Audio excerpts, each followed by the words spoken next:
tout le monde, boa tarde, muy buenas tardes a todas y a todos, and welcome to this webinar, our President's Panel on Gender Equity Policies at the institutional level. So I'll do a bit of housekeeping in Spanish first, and then we'll pass the mic to our guest today.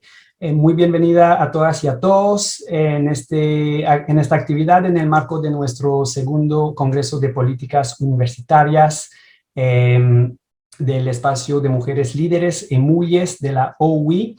Para los que nos están escuchando en español el día de hoy, en la plataforma Zoom, pueden ver que la opción de interpretación está activada a la parte derecha abajo de su pantalla, así que podrán elegir el canal de español o de inglés según su interés para poder escuchar esta actividad que se desarrollará en inglés.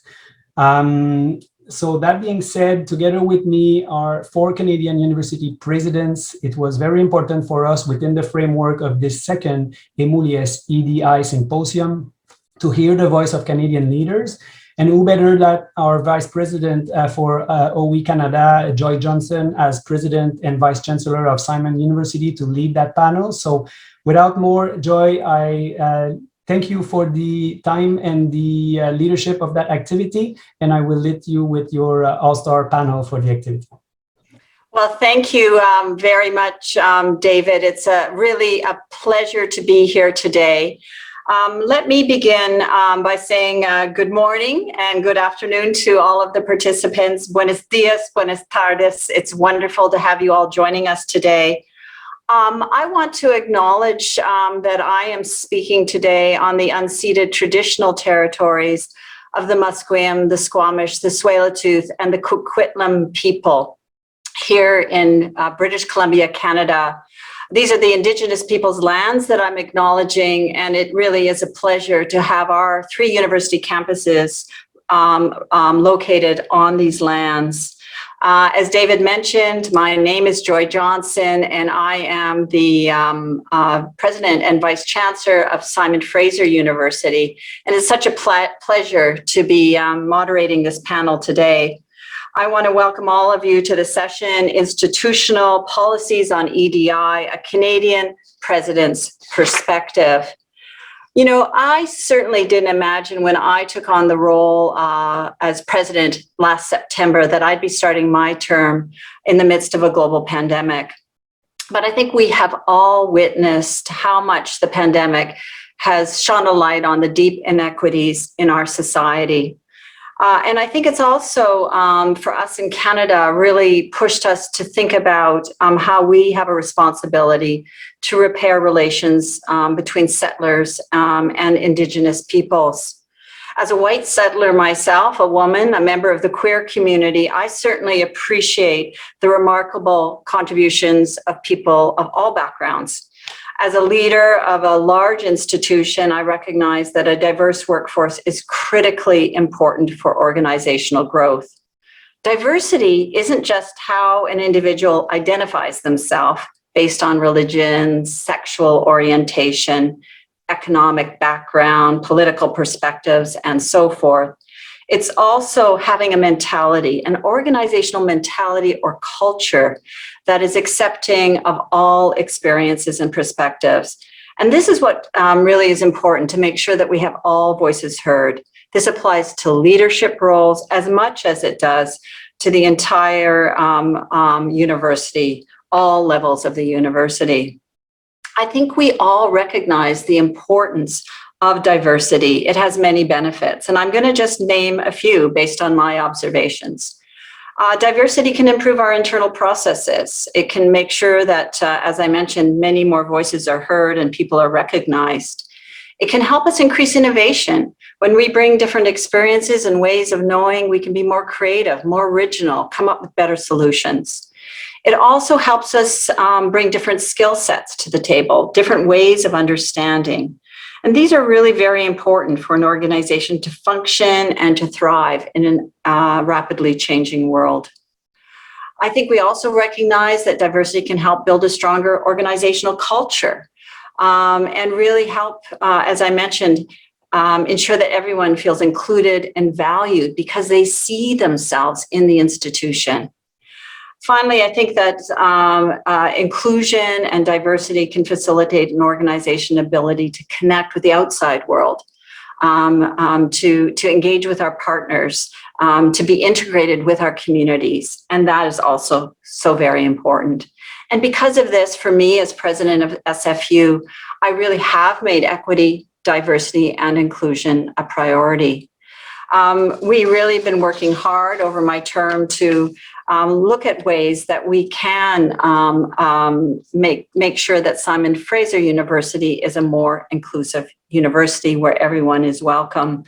And I think that it really is incumbent on leaders to put this, the importance of EDI at the forefront. Last year, when I began my term, I indicated to the university as a whole that this would be a priority.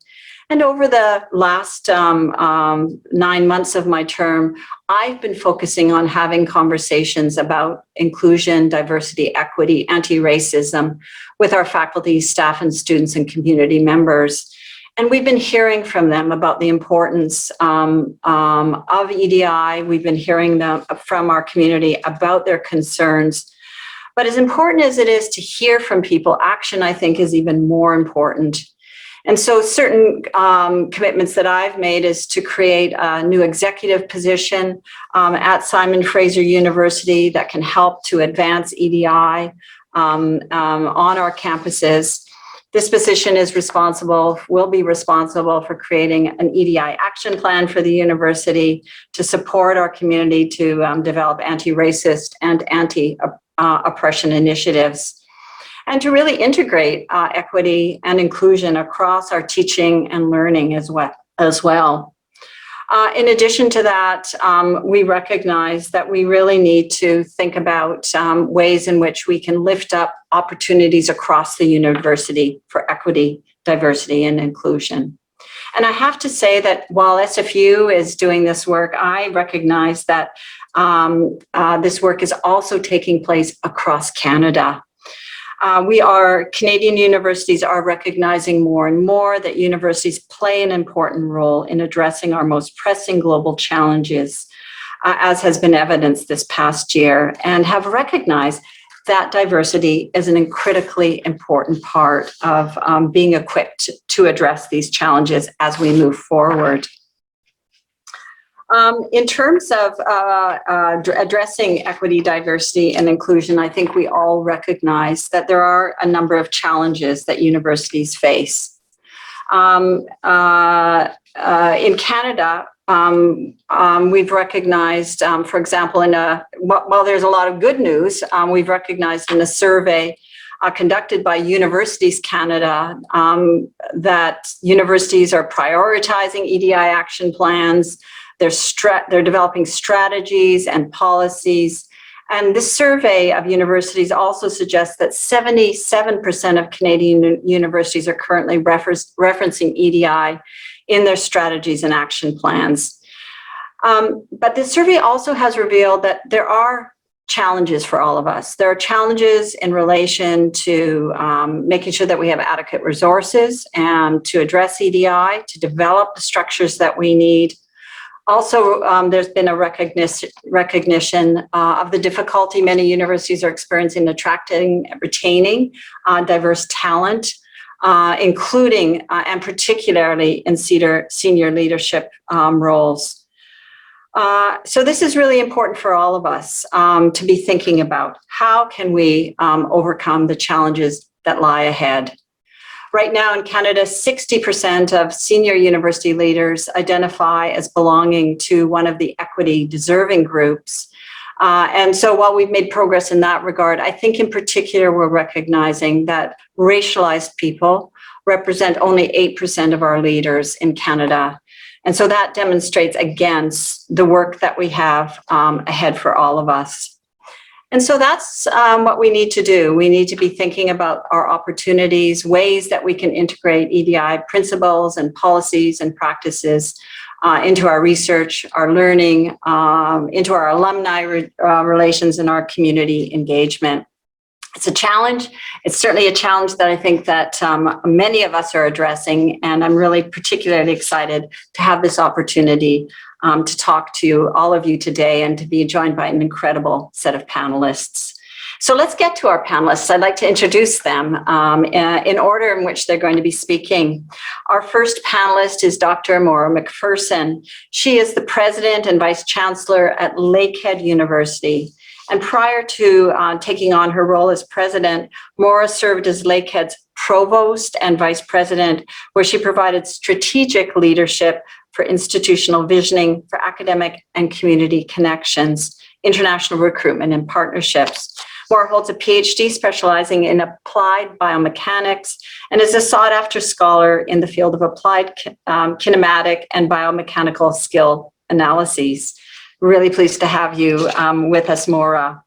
Our second panelist is Deborah Saucier. Deborah became the President and Vice Chancellor of Vancouver Island University on Vancouver's West Coast in 2019. Deb is an experienced administrator, accomplished neuroscientist, and a devoted educator. She's deeply committed to access and learner success, Indigenous education, and community engagement. Deb worked as a neuroscience and psychology professor for many years, and in recognition of her research, she was awarded a Canada Research Chair in Behavioral Neuroscience. It's great to have you with us as well, Deb. Our final panelist is Professor Anna Serrano, President and Vice Chancellor at the Ontario College of Art and Design University. Anna has a track record as a global leader and visionary in digital media. Prior to joining OCAD, she served as the Chief Digital Officer of the Canadian Film Centre. Anna has received numerous awards from digital media, film, and theatre industries in both Canada and abroad, including the insignia of Chevalier de l'Ordre des Arts et des Lettres from the Government of France in 2018, and the Digital Media Trailblazer Award from the Academy of Canadian Film and Television in 2015. Welcome to you, Anna. So what we're going to do is we're going to have each of our panelists, beginning with Maura, to talk for about 10 minutes about their perspectives, and then we're going to move into a Q&A session. And I encourage those of you who are joining us today to pose your questions, and I'll do my best to get to them. And so with no further ado, I'll pass the microphone over to you, Maura. Thank you very much, Joy, and good afternoon. Buenas tardes, bonjour. I'm really pleased also to be together today with my colleagues as part of this panel. And my presentation is going to focus on our work at Lakehead to advance EDI, but also the intersections between our commitments to Indigenous learners, communities, and women. And I'd like to start by just providing some geographic context for our university. Lakehead University was established in 1965 in the city of Thunder Bay, and it is currently a comprehensive research-intensive university with about 8,500 students. Our Thunder Bay campus is located on the traditional lands of the Fort William First Nation, signatory to the Robinson Superior Treaty of 1850. And Thunder Bay is an economic, social, and health hub for many northern, rural, and remote communities in northwestern Ontario, many of which are Indigenous communities. 56% of our domestic undergraduate students are from rural and northern communities. About 43% of our students are first generation. 14% of our domestic students self-identify as Indigenous, and about 15% are international students, including many from Latin America. Lakehead University actually has two campuses, the one in northwestern Ontario in Thunder Bay, which is located on the shores of Lake Superior, and our second campus, our Aurelia campus, is about 150 kilometers north of Toronto. Our Aurelia campus is located on the traditional territory of the Anishinaabe. Established in 2006, Lakehead University's commitment to sustainable building began with its Aurelia campus. Designed to be built at the highest of environmental standards, it was the first university in Canada to achieve LEED Platinum status. And although it's a small campus, there is a growing number of both Indigenous students and international students. Since its inception, Lakehead University has embedded equitable, diverse, and inclusive principles in many of our policies, processes, and practices, and really importantly, in our foundational plans. In 2018, I established a President's Task Force on Equity, Diversity, and Inclusion. The task force compiled and reviewed existing university EDI action plans in Canada and internationally, collected current best practices, consulted with students, employees, governance, and many other stakeholders, and ultimately drafted a plan that was vetted through 2 sets of targeted consultations. In 2019, Lakehead's EDI plan, Accessing Excellence Together, was approved to guide us through the development of a university that is plural and diverse in its content, structures, and people. The mission of the plan is to institutionalize equitable and inclusive principles and practices to realize a university where diversity thrives. The EDI action plan was brought in to include all equity-deserving groups or all persons who are protected from discrimination based on the protected grounds of the Ontario Human Rights Code. The plan further recognizes the specific situation of Indigenous peoples of Canada and intersects targeted activities with their EDI rights. The 5 goals of the plan are listed on this slide. And in attaining these goals, Lakehead University further commits to creating departmental objectives that will employ key strategies such as collecting data to effectively guide our EDI work, equipping our people with the knowledge to realize EDI, and holding our people to high standards of accountability. This plan is a living document, and it requires close connection and collaboration between many different offices and departments across both of our campuses. The plan commits to tracking and reporting on progress each and every year. As a Canadian post-secondary institution located on the traditional lands of Indigenous peoples, the plan recognizes the specific situation of Indigenous peoples of Canada and intersects targeted activities with their EDI rights. Responding appropriately to the 94 calls to action outlined in the Truth and Reconciliation Commission's report is integral to our commitment to making Lakehead University an inclusive and diverse institution. And as part of these goals, our EDI plan further takes on an intersectional approach. We're committed to building capacity and fostering a support environment where Indigenous women leaders can thrive. Lakehead was the first university to appoint a senior Indigenous leader back as early as 2007 in the role of Vice Provost Aboriginal Initiatives. And in 2017, Denise Baxter, a member of the Martin Falls First Nation, was appointed our 3rd Vice Provost of Indigenous Initiatives. Denise is deeply connected to community, Indigenous cultures, traditions, and protocols, and she's instrumental in building capacity between First Nations and public and private partners. In 2016, Lakehead University appointed Dr. Cynthia Wesley-Eskimo, a member and resident of the Chippewa-Georgina Island First Nation in Ontario, as the first Indigenous chair for Truth and Reconciliation. Cynthia is responsible for the development and implementation of the President's Council for the Truth and Reconciliation and the 8 modules that have been designed to engage staff, faculty, and administration at Lakehead University. but she's also a teacher and an ambassador for reconciliation across Canada. Our most recent initiative to advance reconciliation and empower Indigenous leaders is the establishment of the Lakehead University Indigenous Research Chair. Dr. Lana Ray is an Anishinaabe scholar and was appointed Lakehead's first Indigenous Research Chair in Decolonial Futures. One of the aims of this research chair is to work collaboratively with the Office of Indigenous Initiatives and Lakehead International to advance EDI activities and strategies, including a vision for a Center for Research and Scholarship with Indigenous and international focus.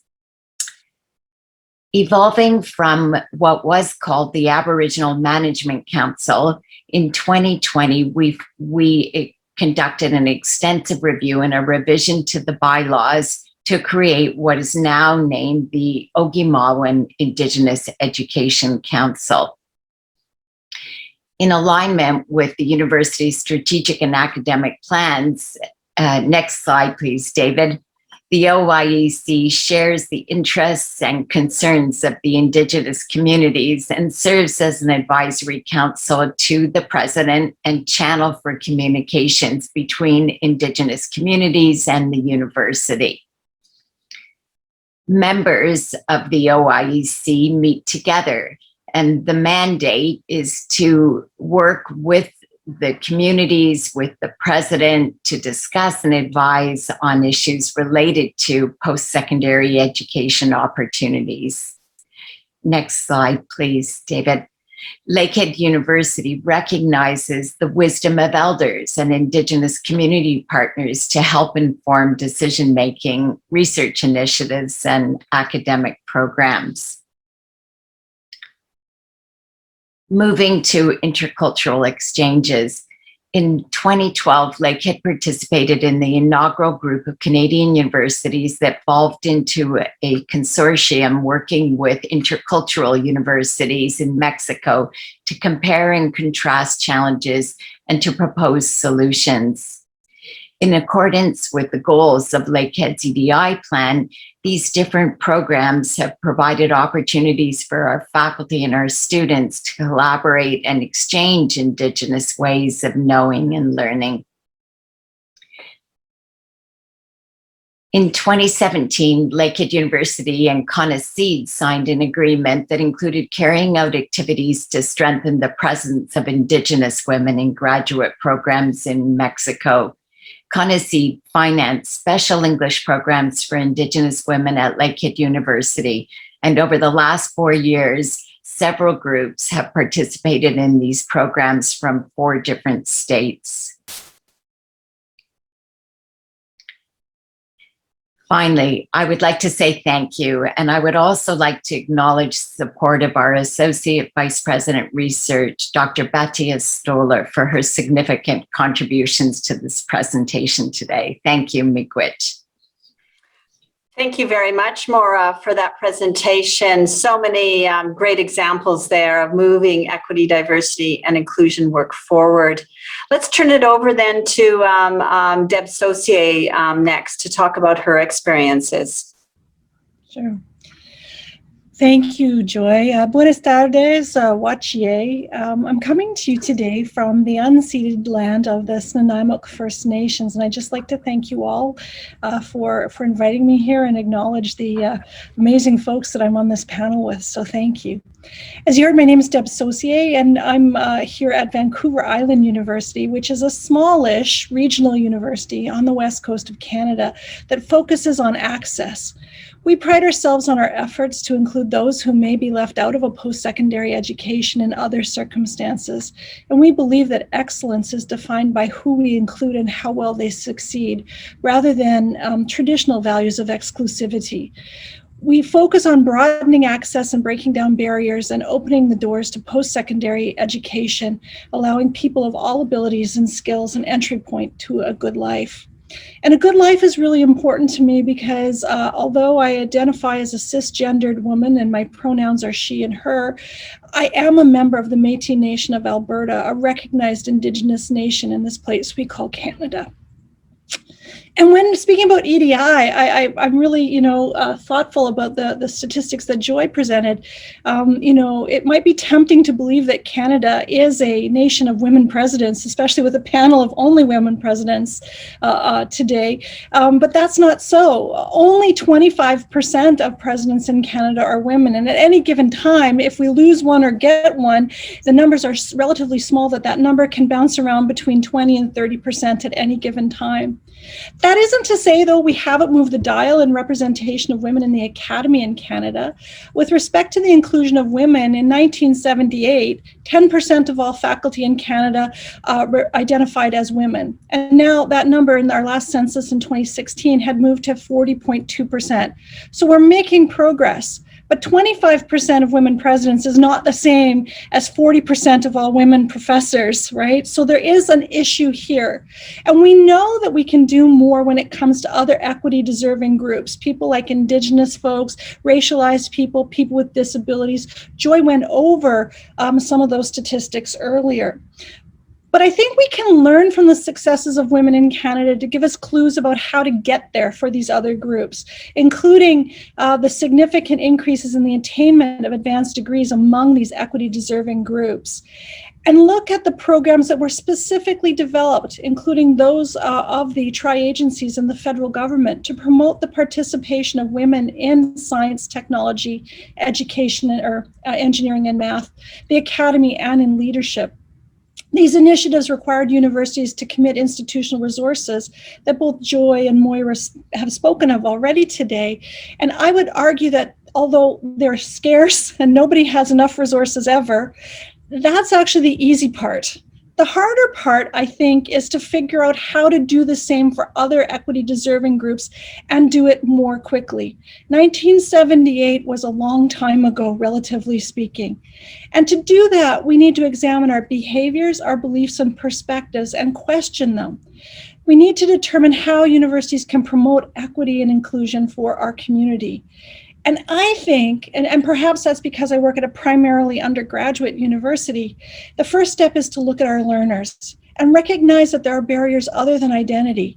And these barriers include money, life experience, mental health, differing physical abilities, and the like. And our job is to recognize these barriers and mitigate them. And here's a simple example I can give you that we've done here at VIU that illustrates that the solution is far from easy.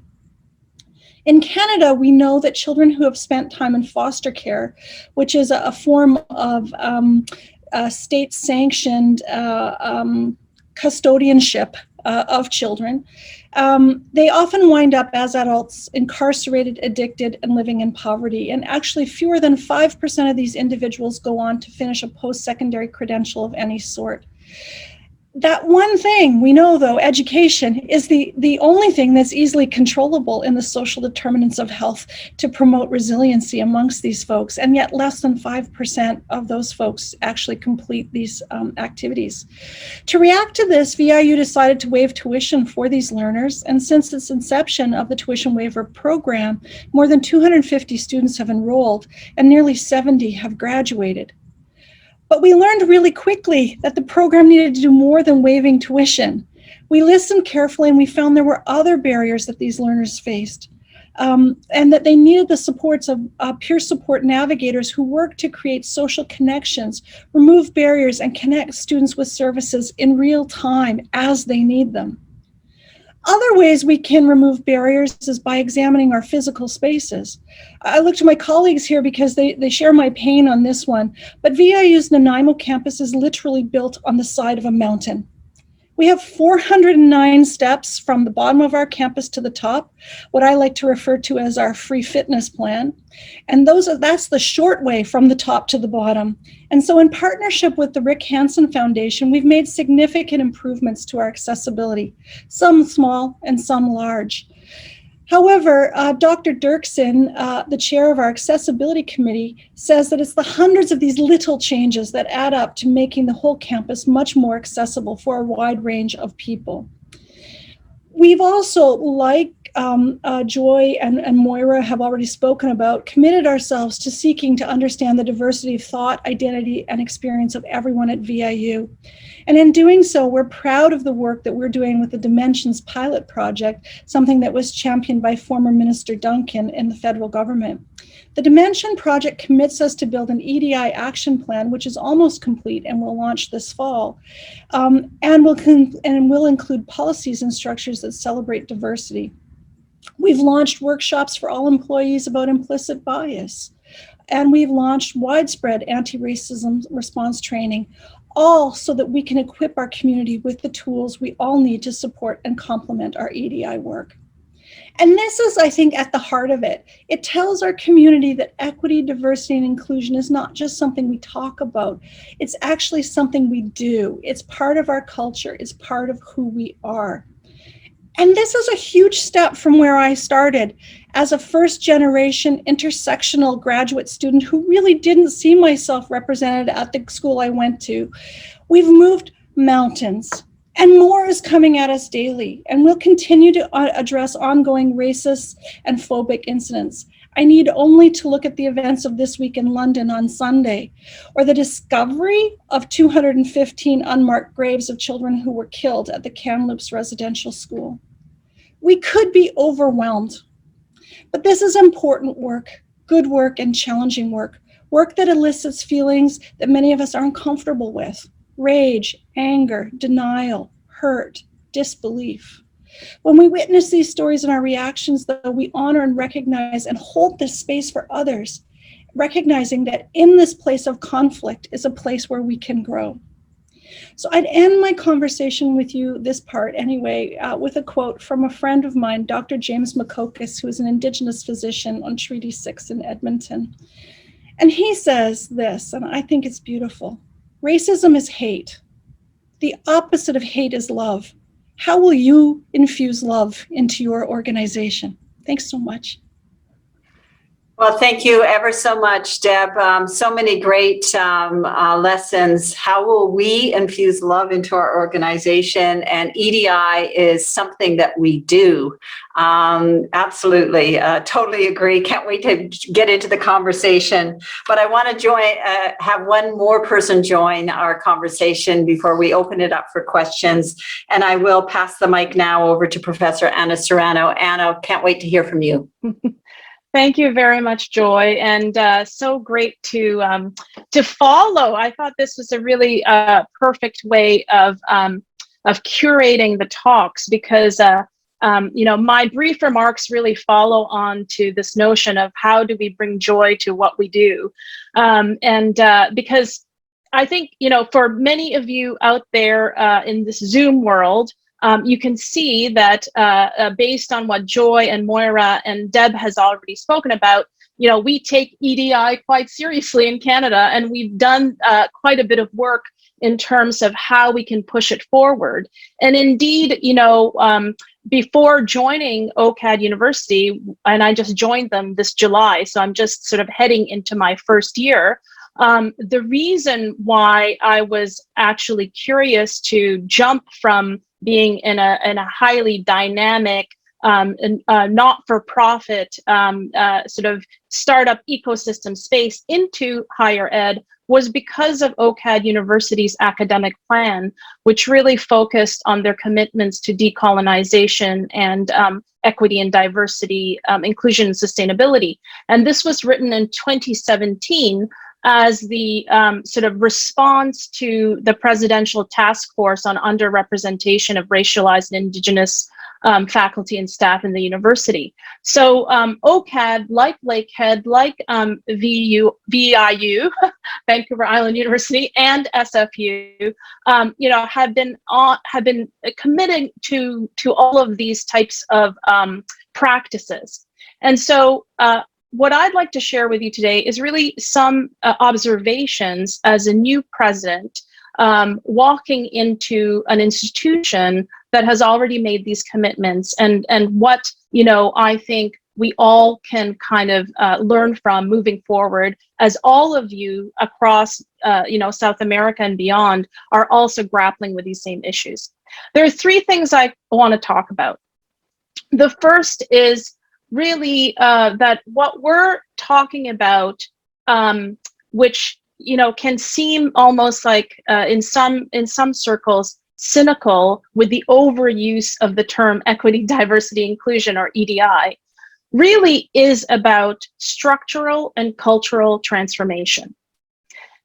And it's actually beyond sort of the management speak of change management, which typically speaks to sort of organizational transformation. This is something deeper. This is something that is that has to approach the core DNA of institutions, and that core DNA really is at that kind of soul level or love level, however you want to describe that, if we want to bring it back to what Deb was talking about. So structural and cultural transformation is super difficult work, and I think sometimes the structural changes that you make end up forcing the culture to change before it's ready to do so. So that's one part that I want to kind of just leave with you.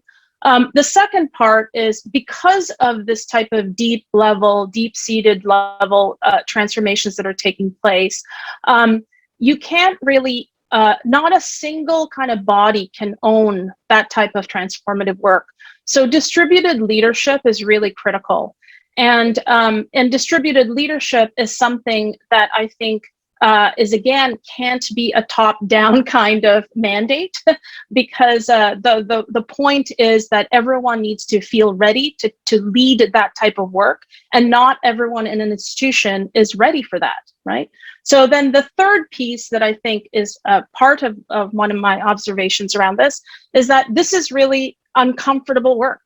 And so it's all about being ready to be okay with discomfort, to be okay. And Deb sort of alluded to this as well when she spoke about this work as inducing rage and feelings of exclusion, as well as feelings of confusion and so on and so forth. So it's super uncomfortable work that we're engaged in, and so how do we do all this? Okay, and I'll share with you a number of recent conversations that I've had with other university leaders that can help us understand these three spaces. One actually occurred yesterday. So yesterday I was part of another panel, but in this manner, it was with other university presidents of art and design schools. So that's where I'm coming from. This image you see behind me is actually the underneath of the Art and Design University, OCAD in Toronto. So a few of us got together to speak about our equity and diversity inclusion processes and practices. And one such president, the Art Center Pasadena president, Lorne Buckman, said, what he felt was needed in leading these kinds of practices in an institution was not so much a leader that would help sort of bring people along, but what you need is a leader who is able to create a space for the kind of conversation to take place and for certain collisions to happen, but in a safe manner. And so it's really about how do you create a space for the type of transformative work to occur, knowing that such transformations will be difficult, and that difficult conversations will ensue, and but allowing for that to happen in a kind of emergent on the one hand, but also safe fashion. So I think that's a really important thing for us to maybe unpack later on in our conversation. Another conversation that I had been part of recently that can that informs where we're going next is really a conversation I had with a leader in diversity and equity at a college in Ontario. And she was talking about the need to marry the growth mindset that is now all the rage. So this is this notion that and Deb, again, will probably know this being a neuroscientist, this notion that we have the capacity, our neuroplasticity allows us to actually grow into a set of new ways of behaving, or to grow into a set of new ways of understanding the world and making meaning, right? And so if we believe that building a culture that's anti-racist is an evolutionary process as well, that it takes time and that we can kind of evolve our consciousness to understand this, then equity and diversity work then can be married with this notion of having a growth mindset, that it's okay for us to fail and that it's okay for us to make mistakes if we understand that what it takes is practice, and that what we need to do is to just be committed to the practice of building this kind of culture in our institutions, knowing that it will require us to probably mean that we might not get it right away, and that there's no idealized state for this, and that what it requires is the ongoing time and effort in just committing to the practice of what it means to create a culture of love. And so I think I'll stop there, and I'm really looking forward to hearing what everyone else is saying. Now, I will be remiss, and our marketing and communications department will say, but Anna, you haven't talked about anything that OCAD has done in regards to equity and diversity. But all I will say is, all of that is actually on our website, and we've got lots of examples of how we did this. But I really wanted to kind of reflect on my personal observations about what this work has meant, at a kind of a deep and granular level. And it really is about, committing to the fact that what we're talking about here is cultural and structural transformation, understanding that it requires everyone to be a leader in the organization to do this work. And then the third thing being that it's okay for this work to be uncomfortable, because it will be, and that we need to just create the spaces for discomfort to occur without having to shut it down, but allowing it to kind of blossom, knowing that we have the capacity to change as our neurons show us the way forward. Thank you so much, Anna. That is terrific. I love the idea of our neurons showing us the way forward. This growth mindset is really interesting to think about. I mean, how can we engage in this work unless we believe people can change and grow, right? So that's, I think, such a great reminder. And we potentially will get into this idea of creating the spaces that we need to have these conversations. What a great set of presentations. I've been taking notes. There's so many different areas that I think we could get into. But I'm going to start off with kind of a very broad question and ask each one of you to just briefly respond to it. I think all of you have suggested in your different ways that this work is hard. And I think it is hard. It's meaningful, but it's hard. And there are many barriers. And I guess, I think what I really love from a panel like this is to really learn from you about your experiences. And so I'd love to hear from all of you. What's been the hardest thing you've had to do in this work? And what's kept you going with it? So what's hardest and what's kept you going?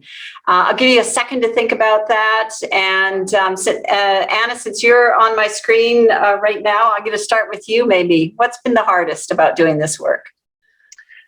I think it's the fact that because I'm a woman of color, many people think that, as a woman of color, you kind of know everything already, and that somehow you have a set of roadmaps that you have carried along with you in each of the contexts that you've been a leader in.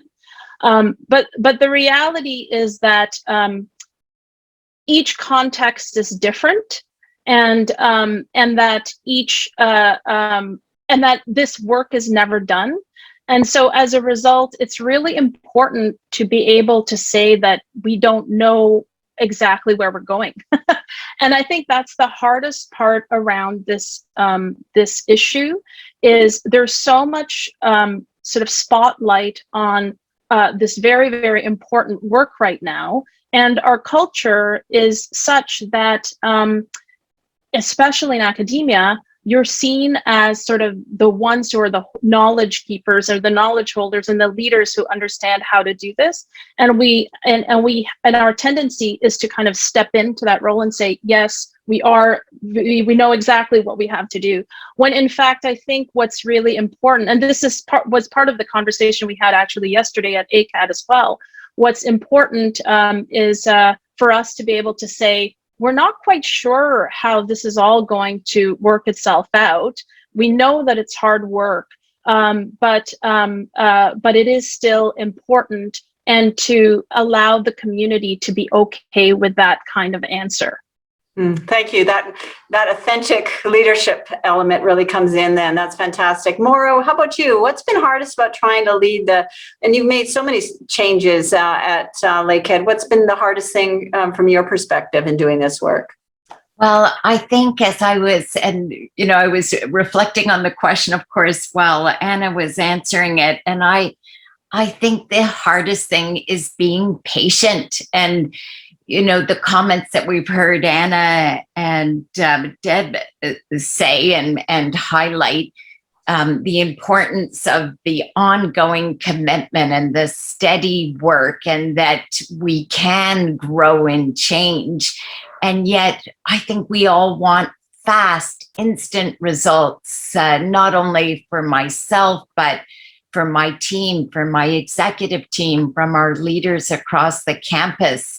And particularly when we learn of awful events like the recent news that we learned a few weeks ago from the residential school and the mass grave, and we all pause and we think of the horrors and the atrocities of residential schools, and then we come back and think about the work, and we want all of the changes to be made fast and fix the problems that are the legacy of the residential schools. So I think it's just that, constant reminder that, as Anna has pointed out, this is hard work. It's slow work. It requires steady commitment across the university, in all parts, all offices, all departments of our university, and having the patience to let that work grow and blossom and create the long-standing change that we want. So that for me is the hardest. And what is the most wonderful part of this work? The most wonderful part of this work is learning and knowing the work of champions. They come from all corners of our campuses and from our organizations and institutions. And when I hear of the initiatives that are being led by students, faculty, staff, and of course by the key offices and departments, but just all these different people all embracing the need to make lasting change in our organizations. Thanks so much for that, Maura. Deb, over to you. I don't think I could say it better than either Anna or Moira. So I think what I would do is just give you a small personal reflection, and that is that as someone who was raised in a very sort of typical Canadian fashion, I think, I would say that personally I find it hard sometimes to keep the space for those negative emotions, to not have that initial reaction, to actually hear what is and isn't being said. And you and I have spoken about this at a different event, to actually, really just, you should be angry. This is awful that this has happened, right? And sometimes I think as Canadians, women leaders perhaps, our desire is to rush in and fix it. And this is not something that can be fixed quickly. And not everybody's ready to be there either. right? So for every 5 people you have who are these leaders who are moving forward, you have somebody who said, well, I thought we fixed that already. Can't we be done with that? And can't we move on to the next shiny thing? But the thing that keeps me going again is just the tremendous amount of kindness that I see in the community, and the people who are willing, despite the need to keep that space for these negative emotions, that the kindness and their willingness to change and to examine different ways of doing things. That's really rewarding to see that kind of thing. Oh, that's fantastic. I am starting to watch the questions come in, and I would encourage people to ask their questions on Facebook. I will see them, or to ask their questions in the Q&A if you're joining us by Zoom. And this is I want to just kind of build on this idea. There's this question here from Catalina Garza. And the question is being posed to you, Anna, but I think it builds on just what we've heard just from Deb. And this is about backlash and kind of the negative work as well, or the negative responses that some of us can experience from time to time when we do this work. And so the question here is, you mentioned we should be allowed to make mistakes and improve while creating diversity and inclusive culture. How do you handle backlash from our community when we make a mistake? Like, we do make mistakes in this space, right? And so how do you handle that, Anna? And maybe others would like to jump in as well. Well, there's a great post around, so public accountability is something that is a trend that I've been following among some of the academics in Ontario in particular. Lots of people are talking about that. And I think, accountability is an interesting idea, because most people think to be accountable means that you have to, it's about holding on to being right? But that somehow accountability means you're the one who knows and you gotta hold on to be right. While it's in fact, accountability is equally about saying, oh shit, I'm wrong. Like, oh dear, like I made a mistake. And, we're not trained to say that. So in terms of leadership, management and leadership, leaders aren't trained. We're trained in a whole variety of ways, but we haven't been trained how to say we're wrong or we made that mistake. And so I think the only way forward in terms of this backlash is to figure out how to actually to realize that the strategy of saying you're wrong is equally important as the strategy of how to manage an issue. And I think that's one of the things that's also critical is we're so used to thinking about things as managing issues, as opposed to actually looking at how we can engage in true dialogue. And I know that's difficult because I'm currently embroiled in an issue right now where it's being played out in social media.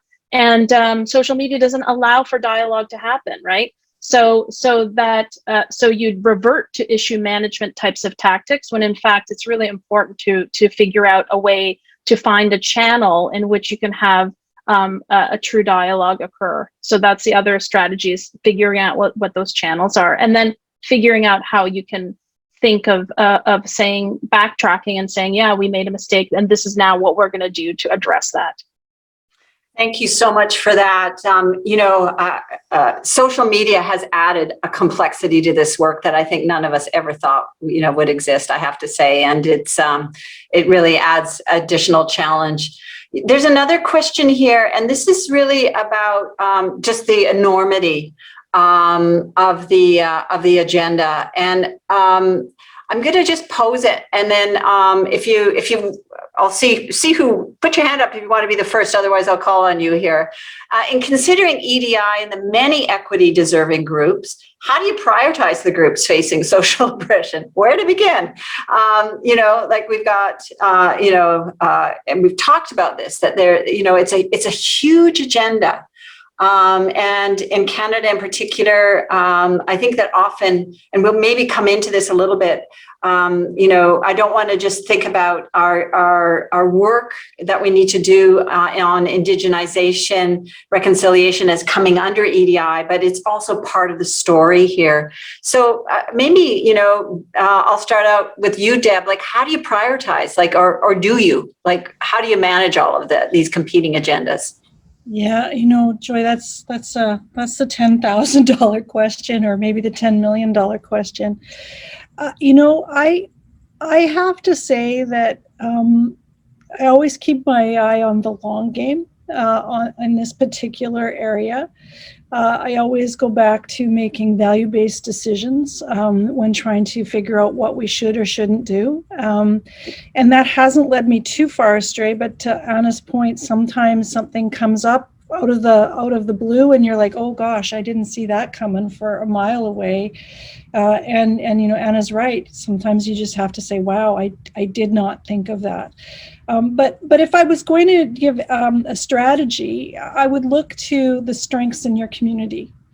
To start there, pick the low-hanging fruit, go after what is there, and find early adopters. Because when people start to see results, I would say, I was at least this kind of an academic, when I saw other colleagues succeeding and getting, positive regard for certain things, I'd be like, well, I want to do that too. That's kind of, really exciting. This is super cool. And so, to try and find those early adopters really goes a long way.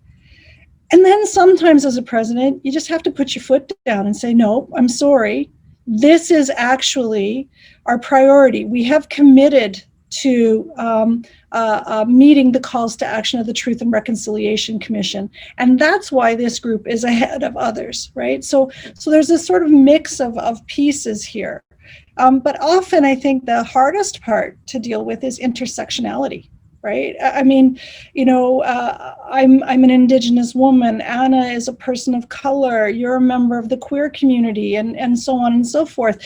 And that part is really tough to deal with because, of course, you become the president, and everybody believes that Indigenous issues are primary for me, and 2S LGBTQ issues are primary for others, and so on. And you're the big savior who comes in, who's going to move that to the front of the line, and you have to also balance to sort of say, I can't play favorites, even if you really do believe in your own particular issue. So that would be my advice. I'm not sure it was very good advice, but it's certainly what I do.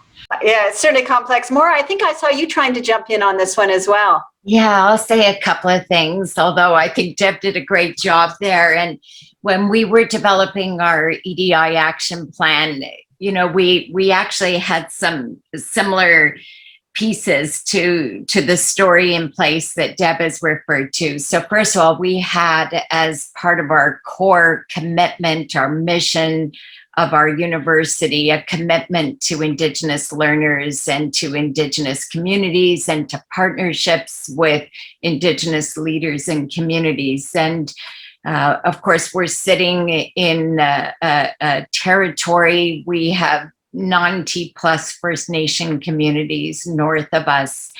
And we had many sequential commitments over the years that we were making to better serve the needs of our Indigenous learners. And we had already committed to the calls to action for truth and reconciliation. So that's a big part of who we are at this university. And as we started our work with the EDI action plan, we made a very strong commitment to include all equity, diversity, deserving groups, all of the persons protected from discrimination based on the Human Rights Code, Ontario Human Rights Code. But we also did think in our context that it was really important to recognize the specific situation of the Indigenous peoples of Canada and to look at intersecting targeted activities with EDI, but also with our other commitments to the calls to action, for example, for truth and reconciliation. So we looked at that question. We looked at it from who we are as a university. What is the context in which Lakehead University exists? Recognizing that EDI is broad, but at the same time, in addressing our goals and our strategies around EDI, we also do have other commitments that are very specific to Indigenous communities, Indigenous learners. Thanks, Maura. Yeah, it's interesting, just picking up also on something that I think all of you touched on about this being culture change. And sometimes with culture change, you just choose one lane and there will be ripple effects. You do the work on reconciliation and it leads into other dimensions of discrimination or oppression. And it is interesting to kind of think about, we get pushed in these different directions, but to try to move the organization culture forward, I think is so very important. There is a specific question here about, and I just want to touch on this, about the Indigenous, how we deal with Indigenous, engaging with our Indigenous communities, reconciliation, and how that relates to our EDI work as well. And, I guess I'm kind of curious about this because at SFU, I've been really conscious to not just let reconciliation work sit under the EDI banner, and more, I see you've got a structure that allows for some separation. And I think, for me at least, this is really important. And maybe Maura, if you could talk a little bit more about that, that would be great, about how you see these two things connecting. Absolutely. So, yeah, I would say that we have already work under the area of truth and reconciliation. We have a chair on truth and reconciliation, and we have a council who works together and advances the work that our university is doing to meet the calls. And most specifically, they've been working hard over the last couple of years to develop a series of modules that will help our whole community, faculty, staff, and ultimately students as well. So we have work that is being led through that initiative. And then we also have a whole set of initiatives that come under the area of our Indigenous Initiatives Office. So under that office, we're really working hard to support our students, to provide cultural and safe places for our students, to advance our Indigenous content requirement, working with our various Senate committees to make sure that we have the right discussions happening, creating those spaces that we were talking about earlier. And then we also have a very strong connection to our communities with myself and other Indigenous faculty, staff, and leaders on campus through our OIEC, our Indigenous Education Council. So we have many activities, many strategies and goals. Within the EDI action plan, we have developed very specific strategies that do intersect with those areas of work on our campus and those different groups of people that are advancing our work on Indigenous initiatives. But they're embedded in a bigger plan that is also addressing the diversity that I think we've all been talking about, and that balance in making sure that we're addressing diversity and inclusion for our campuses. So that's how we look at it, Joy. We do see the intersections, but we're working. I think the idea is we're working from many different angles, and we're knowing that there's a lot of overlap on what we're doing and in what we're trying to achieve. Joy, can I weigh in here for that? Because I've got a particular example of what Moira's talking about. So at OCAD, I think one of the big tools for structural transformation that we have is our respectful work and learning environment policy. So this particular policy is owned by our Office of Equity and Diversity, which is sort of arm's length and reports directly into the president's office. And the RWLEP, this policy, is essentially a complaints mechanism, right? So you've got it's the policy that ensures that the university can sort of look at our commitments to create a culture that's free from harassment, bullying, and racism, and so on, across a whole variety of dimensions: faith, race, and other notions of identity. And that policy is where what people use to be able to say, look, someone is being sexist towards me, or someone is being racist towards me, and so on. And there's an investigative process that determines whether that's taking place, as well as a view to whether such issues are systemic, as per the Ontario Human Rights Code. Now, what's interesting is that we're in the process right now where our Indigenous Education Council is looking at the RWLEP and seeing, well, where does restorative justice fit into the way we mediate some of these complaints? And so we're now looking at, okay, well, this is important to our Indigenous community, so we need to we need to have some way of Indigenous community members to opt for a restorative justice process, as opposed to the kind of traditional formal complaints process. And then the conversation then turns to, although we are prioritizing Indigenous community members to move, if they choose to move through that restorative justice process, how does the implicit culture of caring embedded in restorative justice processes then affect the entire community beyond Indigenous students? So this is where that kind of very interested, that this is what you're saying, Joy, you make this one shift, and then all of a sudden it's like it actually unravels in a good way into creating like a significant cultural shift in how everyone relates to each other in the university. What a great example. I really like that example of how this type of change, ripples through a university. Unfortunately, I am getting a signal that we are out of time. Actually, we've gone over time. This has been fantastic, and I've got to follow up with all of you.